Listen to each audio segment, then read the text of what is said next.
अब जहां आसक्ति थी उससे द्वेष, और दूसरे से अभीष्ट भोग प्राप्त करने का लोभ का प्रादुर्भाव हुआ। लोभ के प्रादुर्भाव से बुद्धि भ्रष्ट हो गई। अब इस प्रकार क्रम बदलता चला गया, उससे भी हाथ नहीं। और वो बहुत माया ऐसा रूप रख करके सामने आती जाएगी कि आपको लगेगा नहीं ये क्या सुख है। फिर उसके बाद उससे भी बढ़कर, क्योंकि वो माया है, उससे भी बढ़कर अब आप कहां तक भागेंगे। फिर आपकी वो दुर्दशा होने लगती है कि आधी छोड़ पूरी को धावे, पूरी मिले ना आधी पावे, कुछ हाथ नहीं लगा, पूरा जीवन बर्बाद हो गया। अब हृदय में लोभ का आक्रांत, क्रोध का आक्रांत, राग द्वेष और पापाचरण के कारण विपत्तियां, जो धर्म बचाता है, धर्मो रक्षति रक्षिता, तुम धर्म की रक्षा की तो अब तुम्हारी धर्म रक्षा करेगा, उसको तो तुमने छोड़ दिया। अब रक्षक कोई है नहीं, पीस के चला देती है माया। चलती चक्की देख के दिया कबीरा रोए, दो पाटन के बीच में साबित बचा न कोई। तो चलती चक्की देख के दिया कमाल ठठाए, राह सहारे कील के तो बाल न बांका जाए। इस संपूर्ण सृष्टि संचालन की कील है श्री भगवान। राधा राधा कृष्ण कृष्ण कृष्ण, राह सहारे कील के तो बाल न बांका। वो सब संभाल लेंगे जो बिगड़ा हुआ है। एक बार तो आप कदम रखो अध्यात्म में। अब वो क्या करता है, सारा नाटक करने लगता है केवल अपनी वासनाओं की पूर्ति के लिए। चाहे वो धर्माचरण का नाटक हो, चाहे सेवा का नाटक हो, समाज कुछ भी, वो केवल नाटक करने लगता है अपनी वासना की पूर्ति के लिए। वो केवल नाटक करने लगता है धन के लिए। धर्म का बहाना, सेवा का बहाना, और धन प्राप्ति की चाह, वासना की पूर्ति की चाह, यही पाप चाह है और यही उसकी दुर्गति कर देती है। इसलिए अपने मित्र बनो।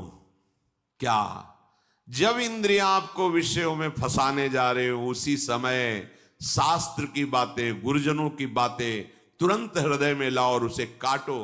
पर यह ऐसा नहीं होता, हम फंसने के लिए राजी। ये माया ऐसी मीठी छुरी है, अपने हाथ से गला काट लोगे। ऐसा मीठा जहर है, अपने हाथ से मांग के लड़ के पालोगे। नहीं नहीं, आप मुझे दीजिए, जो होगा देखा जाएगा, ऐसा जहर है। हितैषी मित्र वही है, वही विद्वान है जो ऐसा करने से अपने को रोक ले। बहुत सुंदर प्रसंग है साधकों के लिए, अध्यात्म मार्ग के पथिकों के लिए। अगर वो ठीक से चलेगा तो जैसे आकाशवाणी होती है, ऐसे उसके हृदय में वाणी प्रकट हो जाएगी।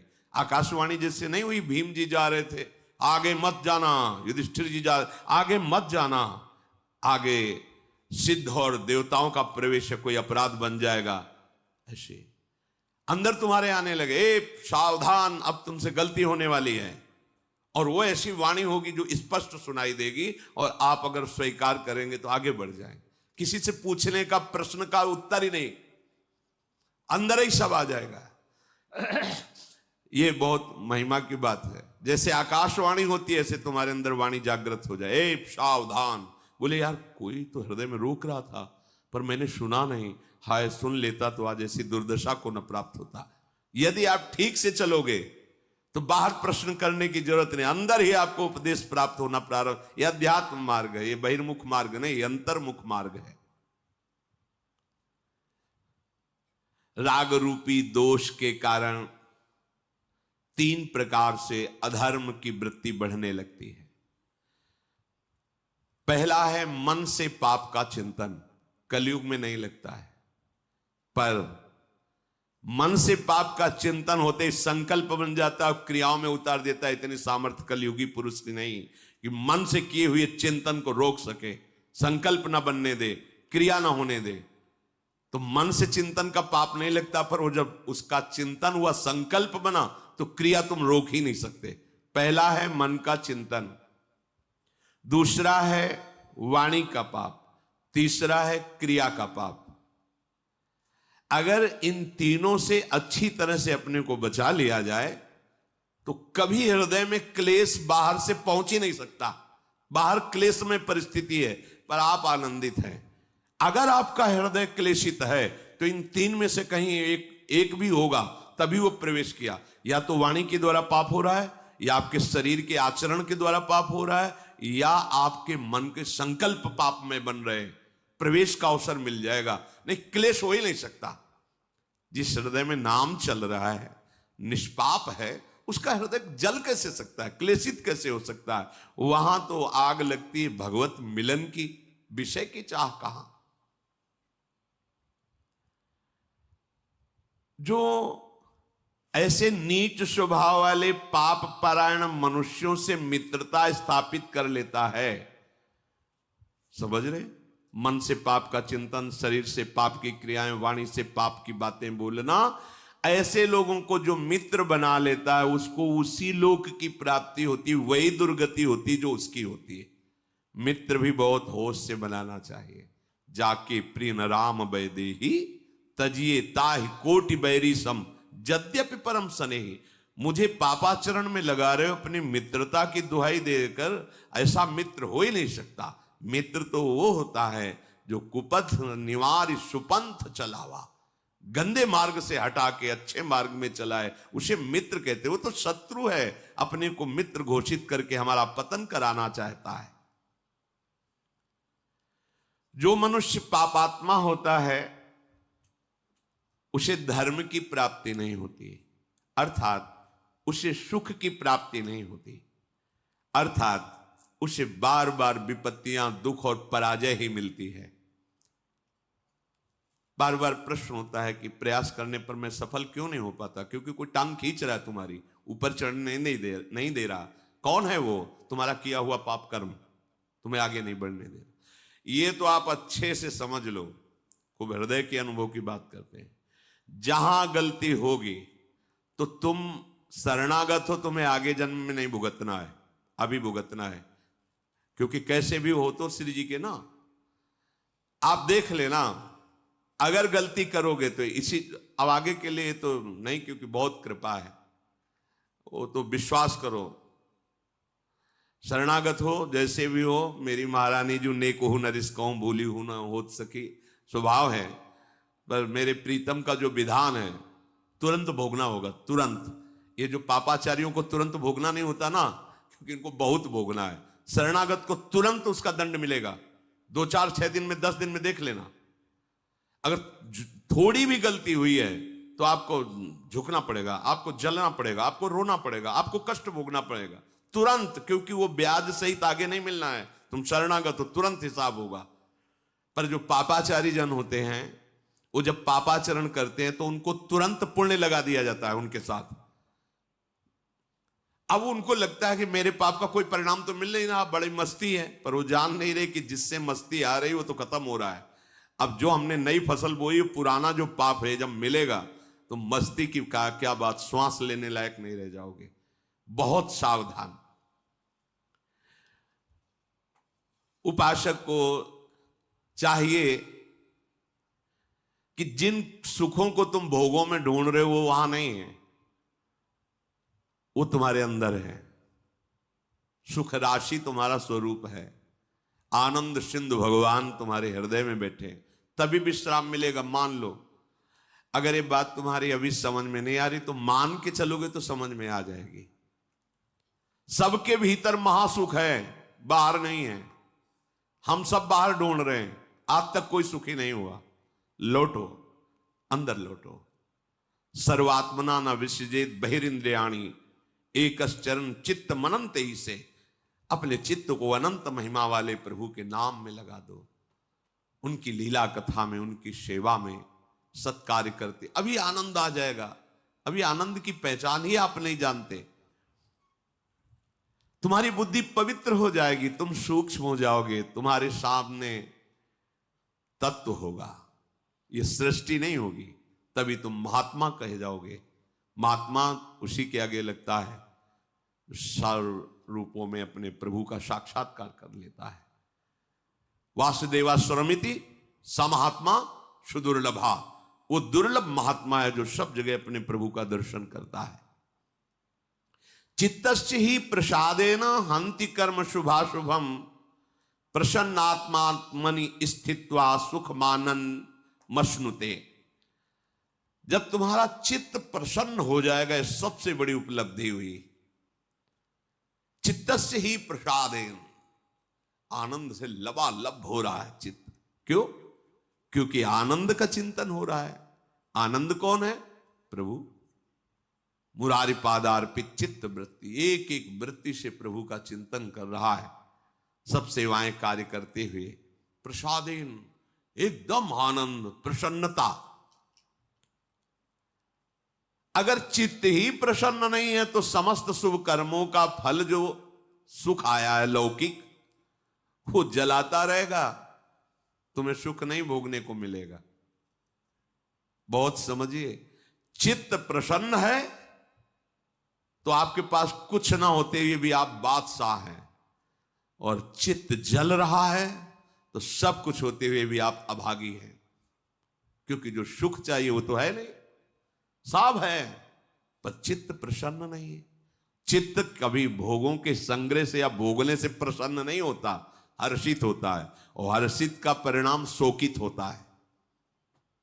प्रसन्नता होती, ब्रह्मभूता प्रसन्नात्मा न शोचति न कांक्षति, जिसे तत्व का ज्ञान या भगवत साक्षात्कार हो जाता है।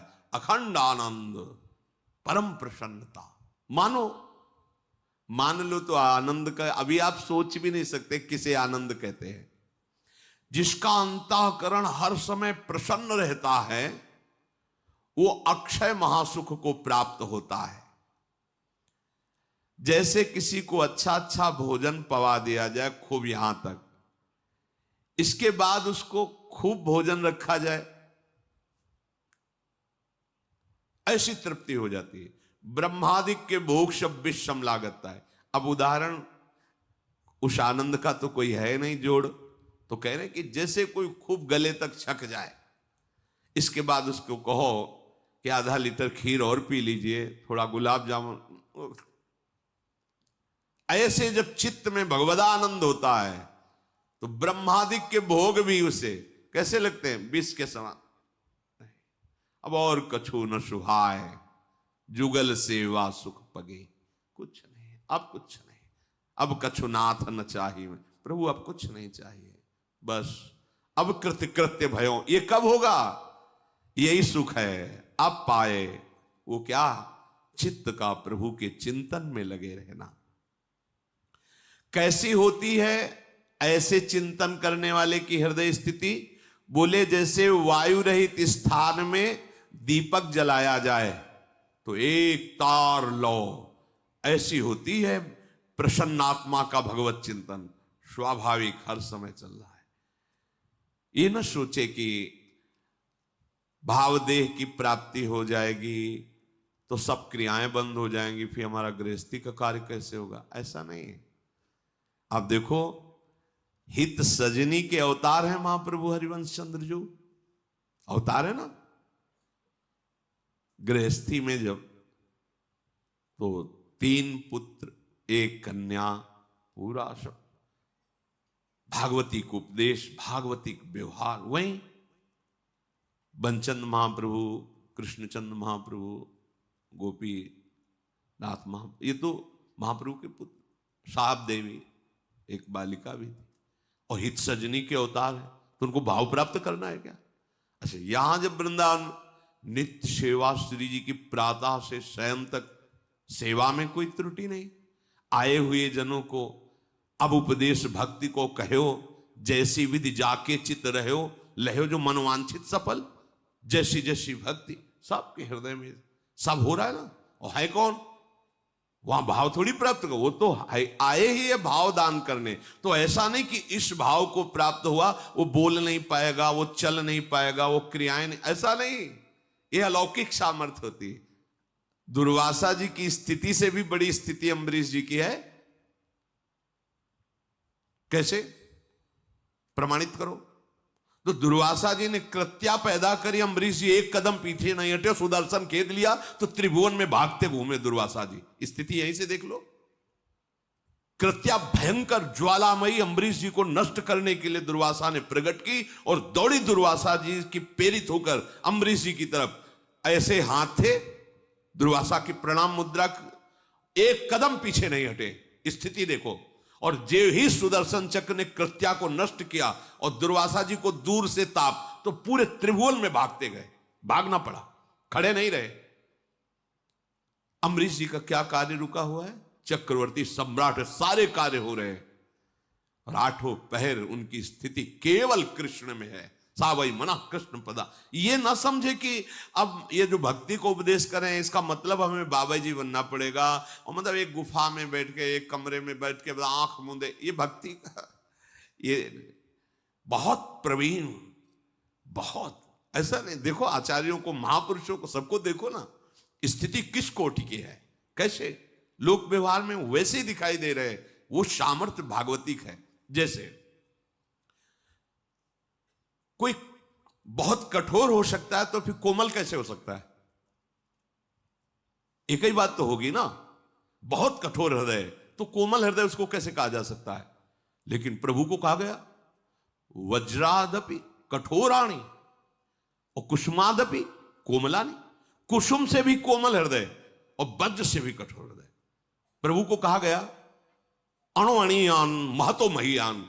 वो छोटे से सबसे छोटा है और बड़े में सबसे बड़ा महान है। जो सूक्ष्मदर्शी से जीव देखा जाए उसके हृदय में आराम से शयन कर रहा है मेरा गोविंद, और अनंत ब्रह्मांड एक रोमकूप में वास कर रहे हैं। दिखलावा ते माते अद्भुत रूप प्रचंड, रोम रोम प्रतिलागे कोटि कोटि ब्रह्मांड, अणुअणियान महतो महियान। उसका दास है तो वो अगर व्यवहारिक क्रियाएं सम्यक करता हुआ अपनी स्थिति में, तो कौन सी आश्चर्य की बात है? क्योंकि सर्वाश्चर्य में प्रभु की आराधना है। ये न सोचे कि हम गृहस्थी में अगर हमको ऐसी कोई, एक ने पूछा था जब भगवत प्राप्ति हो जाएगी तो सोने को मिलेगा कि नहीं? सोने को मिलेगा नहीं, हमें तो डर लगता है भगवत प्राप्ति वाली बात सुन के कि मतलब पता नहीं क्या होता होगा। जैसे सोने में आनंद आता है, खाने पीने, ये सब चलेगा कि नहीं? मतलब भगवत प्राप्ति की स्थिति को समझ कैसे बताए? अब ये बताने लायक बात ही नहीं कि मतलब उसको शब्द ही नहीं, उसको कैसे शब्द में, मुंह का स्वादनवत एक अद्भुत परमानंदमय स्थिति में, सब कुछ करने में। भाई जी के जीवन चरित्र में आया, प्रकाशित भी है, उसमें लिखा भी। जब भाई जी की पत्नी ने भाई जी की महिमा और सुनी, देखी सब, तो उन्होंने कहा आप तो भगवत प्राप्त हो गए, आप तो भगवत स्वरूप हो गए, मेरा क्या, मेरा गृहस्थ धर्म तो ऐसे ही रह गया ना, मुझे एक संतान चाहिए थी। तो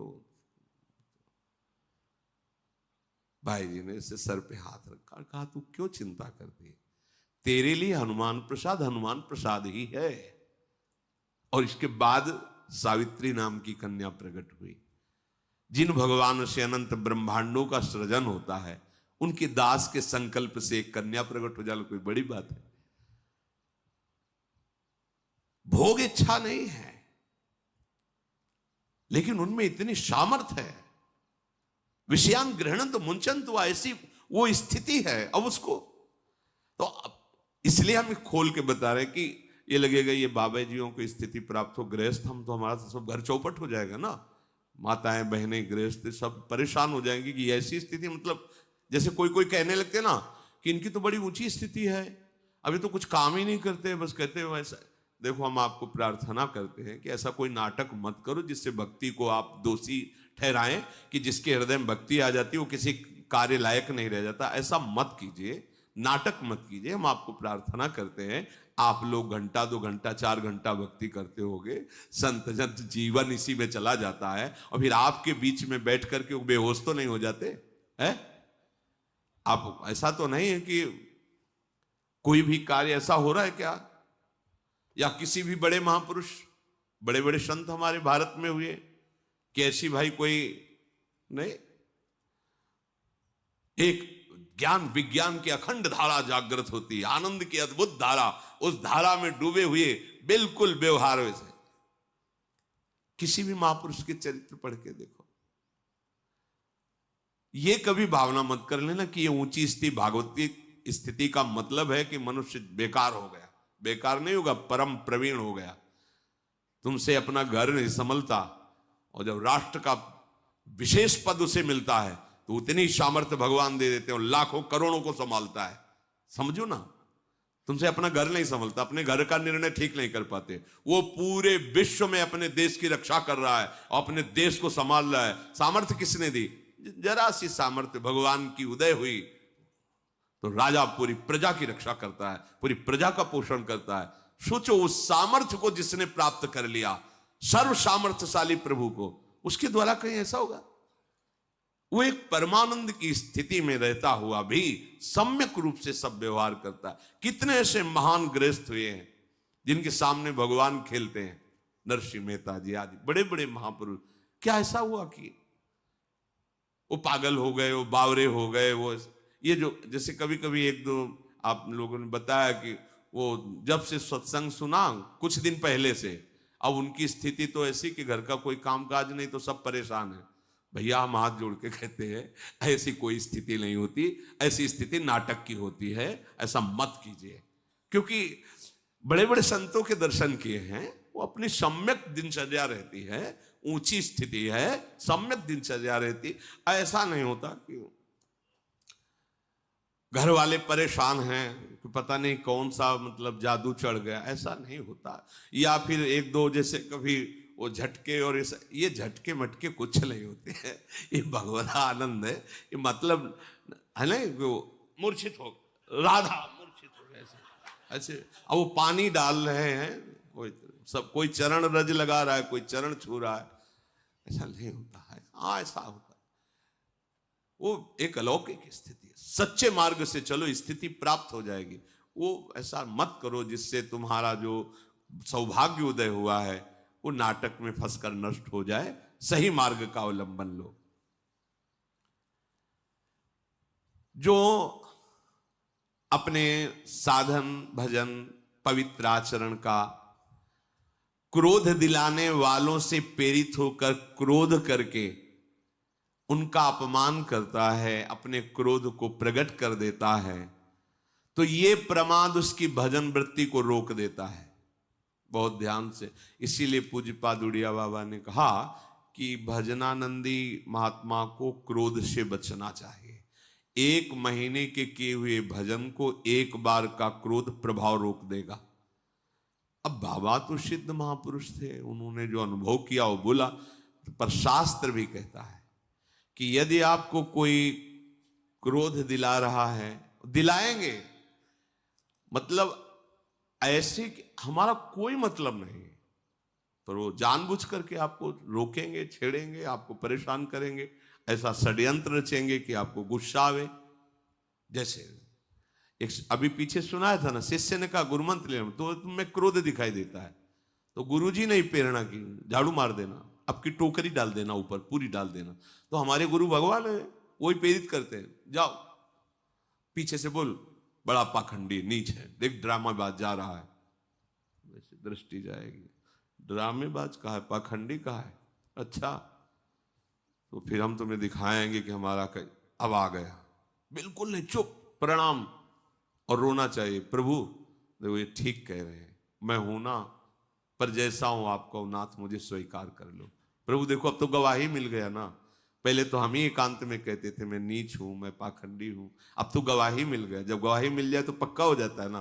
तो प्रभु पतित पावन हो, दयामय हो, आप हम पे ये भाव आने चाहिए। क्यों? तो क्रोध दिलाने के लिए आएंगे, पक्का आएंगे, और आते हैं जिंदगी में, देखने को मिल। कितने गृहस्थ जन आके कहते हैं कि हम बहुत बचना चाहते हैं पर हमारे को ऐसा छेड़ा जाता है, ऐसा किया जाता है कि हमें गुस्सा आ जाता है। ना आए पाए, उसे चुपचाप सहन कर लो, आप अपने भजन को बचा लो। ये पवित्र मार्ग है, अध्यात्म मार्ग है। बार बार गुस्सा करते रहोगे तो अनुभव ही नहीं आएगा। स्मृति नष्ट करता है गुस्सा। कामा संजायते क्रोधा, क्रोधा स्मृति विभ्रमा, और स्मृति हमारा धन है। भगवत स्मृति क्रोध चुरा लेगा, बहुत सावधान। उपासक को चाहिए कि पूर्व रात्रे परे चैव युंजान सततम मनः लघ्वाहारो विशुद्धात्मा पश्चन्नात्मान आत्मनि। यदि तुम्हें इसी जन्म में भगवत प्राप्ति करनी है तो लघ्वाहारो लिखा है, थोड़ा भोजन पर सुधार कीजिए, हल्का भोजन कीजिए, मतलब जितना आपके, अब जितने में आप कितना उतना नहीं है, मतलब प्राण पोषण हो जाए, आपकी दिनचर्या चल जाए। क्योंकि आप जिससे भगवत मार्ग के पथिक हैं तो अधिक भोजन पाएंगे। देखा है, ये भी अनुभव की, अधिक भोजन से भजन में अरुचि होती है। स्वादिष्ट अधिक भोजन पा लेने से वो सतोगुणी भोजन भी तमोगुण हो जाता है, उसमें प्रमाद स्थिति आ जाती है। इसलिए कह रहे हैं, आदेश करें लघ्वाहारो, भोजन का एक आप अनुपात बना लीजिए कि आपको इतने भोजन से चल जाएगा और बहुत काल तक आप अपने नियम में स्थित रहिए। पर मानता तो कोई है नहीं, मान जाओ, मानने के लिए ही सत्संग हो रहा है, मान जाओ। जितना आप एक नियम बना लो, आप एक दिन पा के देखो, और वो लघुआहार वही माना जाएगा भोजन पाने के बाद तुरंत क्रिया या बैठना पड़े, मतलब कोई क्रिया में लगना पड़े या बैठना पड़े, आपको पेट का वजन नहीं आना चाहिए। ऐसा नहीं लगना चाहिए या खाए तो थोड़ी देर लेट जाए, ऐसा ऐसा लेट जाओ अच्छा है, पर आपको नहीं लगना चाहिए। इतना भोजन लघुआहार कहा जाता है। जैसे 4 रोटी पाने की दम है और आप 2 पा लो तो वो लघुआहार के अंतर्गत आएगा। इतना कम भी नहीं पाना है कि भोजन का चिंतन होता रहे, भोजन का चिंतन छूट जाए और पेट का चिंतन ना हो कि इतना अधिक पा लिया है कि अब गैस की गोली चाहिए और फिर सुबह कब्ज निवारण के लिए औषधि चाहिए और अब क्रिया में भजन में मन नहीं लग रहा, ऐसा नहीं। एक नियत, साधक को एक नियत भोजन अनुपात में कर लेना चाहिए। इतना हमें, इतनी सब्जी, उसे उचित रहता है बार बार ना लेना। जैसे पंगत में बार बार चलाया जाता है, अपने घर की बात है, बार बार ना लेना ये बहुत उचित रहेगा। एक बार में आपने देख लिया, भाई हमें 4 रोटी रखिए, इतनी दाल, इतनी सब्जी, इतना है, बस। दूसरे बार बार ले, हमें सबके लिए निषेध नहीं, हमारा एक इतना है, बस इतने में हो जाए। आप पा लिया, बस उठे, बोले खीर अमुक अमुक, हाँ ठीक है, आप इतनी खीर रख, हाँ बस ठीक है, ठीक है। वो अनुपात देख लिया हमारा भोजन, हाँ बस ठीक, जाइए। अब वो बहुत अच्छी चीज लगी, दोबारा मांगना नहीं, तो ऐसे आप चल सकते हो।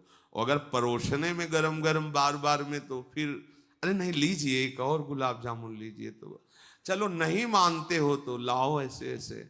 और साधु समाज में सिखाया जाता है कि पंगत पवाने का मतलब समझते हो, पंगत पवाने वाला बहुत प्रवीण होना चाहिए। ना कब माना जाता है, जब पीछे से उठ जाए, ऐसे नहीं, ऐसे तब नहीं माना जाता। बोले ऐसे, अब जानते हो कैसे ना किया जाता है, बोले खीर खीर खीर, सामने है खीर, नहीं ऐसे हाथ हटा के हम तब, अरे आप क्यों डाल दिए नहीं तो तब होता है, नहीं नहीं एकदम ऐसे होता है ना, मतलब उठ गया एकदम, उसे माना जाता है। नहीं नहीं, ऐसे हाथ तो हटा लिया, और जब नहीं ना ही कहते कहते वो परस गया, तब वो बोले, ऐसा नहीं। भोजन का एक नियत अनुपात रख लीजिए। और उपासक को चाहिए कि रात के पहले पहर में और रात के पिछले पहर में अपने मन को विशुद्ध भाव से भगवान में लगावे। सोते समय बिल्कुल सावधान हो जाओ। ये जिन साधक की वृत्तियां चाहे गृहस्थ हो चाहे विरक्त हो, जब आप शयन करने जा रहे हो उस समय मानो आप मृत्यु दशा में जा रहे हो, पता नहीं जगना हो कि ना हो। सच्ची बात मानिए, लाखों लोग ऐसे सोते ही रह गए, कब कहां कौन सी, तो आप शयन करने जा रहे हैं। मतलब मेरा अंतिम समय ऐसा भाव कि अब हम शयन, सामने प्रिया प्रीतम का भाव करके नाम जप करते एकदम लीन होते, कब नींद आ गई आपको पता नहीं। ऐसा नहीं आ रही तो हम प्रिया प्रीतम के चिंतन में है, नाने पर भी भारी विक्षेप आपको नहीं होगा। और जब जगे तो केवल प्रभु का उस समय चिंतन होना चाहिए। सारे पूरे दिन का पूर्व प्रपंच चिंतन में ना, वो करेगा मन, जहां चेतना जगी तो शुरू। उपासक की चेतना लुप्त होती है प्रभु में और जागृत होती है प्रभु में। संदेश जो यहां है कि रात्रि के प्रथम पहर में और रात्रि के अंतिम पहर में, अर्थात सोते समय भगवदानंद में डूबकर सो, भगवत चिंतन, और जगते समय भगवत चिंतन, तो पूरी रात्रि का समय आपका भजन हो जाएगा। ऐसा होता है? ऐसा करते हो? देख लीजिए, आप ऐसा कीजिए। खास समय सोने का जब है, पूरे दिन की दिनचर्या का परिणाम समझो, समय नाम जप करते, और बीच बीच में देखा कि कोई गलती तो हमसे आज की दिनचर्या, अगर गलती हुई तो प्रभु से क्षमा मांगिए, आगे ना हो ऐसा निश्चय कीजिए और नाम जप। और जब जगे तो कुछ क्षण अपनी सैया पे ही तत्काल बैठ जाइए, पहले नाम जप कीजिए, सब चिंतन को हटाइए, नाम जप कीजिए, फिर आप अपनी दिनचर्या में लगिए। लघुआहार, रात्रि के प्रथम पहर और अंतिम पहर में भगवत चिंतन, उसे अपने लोगों को तो करना नहीं पड़ता चिंतन, आंख खुलते ही दिनचर्या में बड़ी प्रवीणता से लगना होता है, क्योंकि 4 सवा 4 बजे से सत्संग शुरू है, तो यहाँ घंटा आध घंटा पहले तो आना ही होता होगा।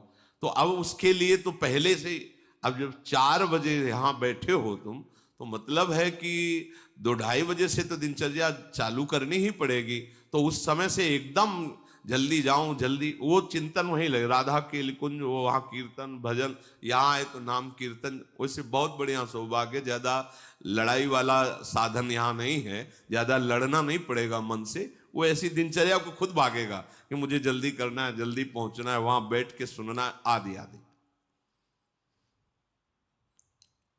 प्रज्वलित तेज उसके हृदय में प्रकाशित हो जाता है, उसी तेज में सारे गलत विचार भस्म हो जाते हैं।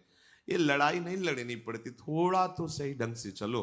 अब जितना भी बताओ सुन लोगे, पर मन के अनुसार चलना अच्छा लगता है, शास्त्र के अनुसार चलना अच्छा नहीं।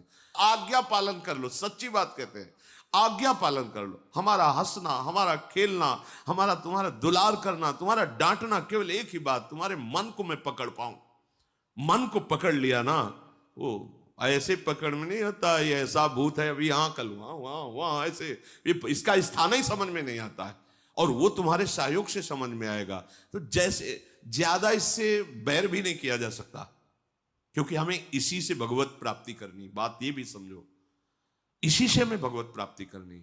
सावई मना कृष्ण पदार बिंदु, इसको थोड़ा दोस्ती भी देनी है और थोड़ा टाइट भी रखना है। ना तो बराबर इसे टाइट रख सकते हो, ना तो बराबर इससे दोस्ती कर सकते हो, दोनों बात होनी चाहिए। जब ये हठ पे हो तो घुमा के ऐसा ही करना है, अब तो आज रसगुल्ला पाना ही है, अब उठान लिया, अब तो माला में जा राधा लाभ ध्यान करोगे तो रसगुल्ला आएगा।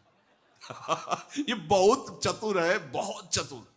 अब बार बार हृदय में जलन होगी ऐसा, तो हमें लगता है कि अगर पैसा हो तो ले आओ रसगुल्ला, श्री जी को भोग लगाओ, ऐसे पवा दो, देखो भाई तुमने कहा था रसगुल्ला, अब हमारी बात मानो, 11 माला बैठ के करो, राधा राधा राधा राधा राधा। अब अगर चंचलचा की तो ठीक नहीं है, तुम्हारी बात हमने, उचित धर्म की बात हो। ये पूज्य मथुरा दास जी महाराज के श्रीमुख से सुना, बड़े सिद्ध संत थे, तो उन्होंने कहा कभी कभी, लेकिन अधर्मयुक्त नहीं, क्या धर्मयुक्त कहा तो हम कर नहीं, फिर उसमें डांट लगानी, जहां धर्मयुक्त है वहां, जैसे कभी मन आज ऐसा, तो ठीक है चलो, वो करते, श्री जी को भोग लगाया, जय जयकार की, पाया, अब लगो तुम्हारी बात हमने एक मान ली, अब हमारी एक बात मानो, इतना भजन करो, इतना ऐसा पुराने संतों ने भी किया।